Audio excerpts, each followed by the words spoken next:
Monde du savoir, monde du savoir, pas seulement pour les enfants. Bienvenue, chers explorateurs curieux, dans la ville de l'intelligence artificielle. Des caméras et des capteurs sont partout, et l'intelligence artificielle peut analyser les données recueillies en un clin d'œil. Cela peut nous aider à rester en sécurité. Mais où se trouve la limite entre la protection et la surveillance? J'ai invité tout le monde à réfléchir ensemble au rôle de l'intelligence artificielle dans les systèmes de surveillance. Dans la galerie des inventions, j'ai rencontré NeuroSinge et HyperElephanto. NeuroSinge était persuadé que les caméras de la ville servaient à admirer ses acrobaties.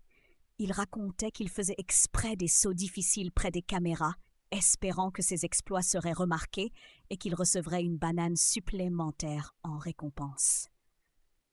HyperElephanto, de son côté, pensait que les systèmes de surveillance étaient simplement une mémoire très avancée. Il disait que les caméras filmaient tout pour qu'il puisse se rappeler plus tard où il avait caché ses pastèques préférées. Je leur ai expliqué que les systèmes de surveillance ne servaient ni à admirer les talents, ni à aider à retrouver des gourmandises. Leur but principal est de surveiller les lieux pour assurer la sécurité, mais cela soulève des questions importantes sur notre vie privée. Sur la plateforme aérienne, j'ai rencontré Cyber-Hérisson et DigiHamster. Cyber-Hérisson a raconté que dans son quartier, il y avait souvent des vols de graines. Des caméras intelligentes ont donc été installées, capables de reconnaître des comportements inhabituels. Il a expliqué que lorsqu'une personne tournait autour du garde-manger la nuit de façon suspecte, le système déclenchait automatiquement une alarme et envoyait une notification au gardien, ce qui a permis d'attraper le voleur. DigiHamster a ajouté que dans sa bibliothèque de données, les caméras aident à garder de l'ordre. L'intelligence artificielle analyse l'image et si elle voit un livre par terre, elle envoie un petit robot pour le remettre sur la bonne étagère. J'ai été d'accord avec eux, car ce sont de bons exemples montrant comment l'intelligence artificielle dans la surveillance peut aider concrètement à maintenir la sécurité et l'ordre. Dans la tour de l'inspiration, j'ai rencontré Robot Écureuil et Neuroponey. J'ai voulu tester leurs connaissances et je leur ai demandé ce qu'ils savaient sur l'intelligence artificielle dans les systèmes de surveillance.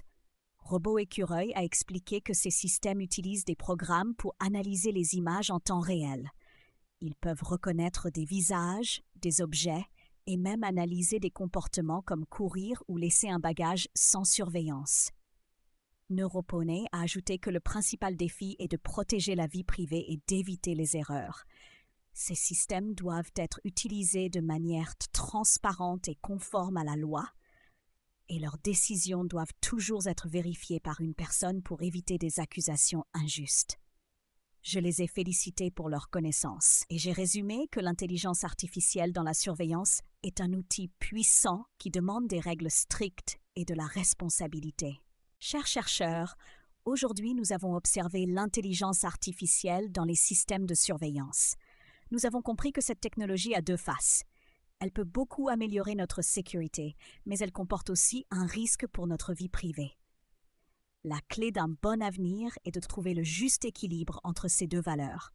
N'oubliez pas que chaque technologie n'est qu'un outil, et c'est à nous de décider comment l'utiliser.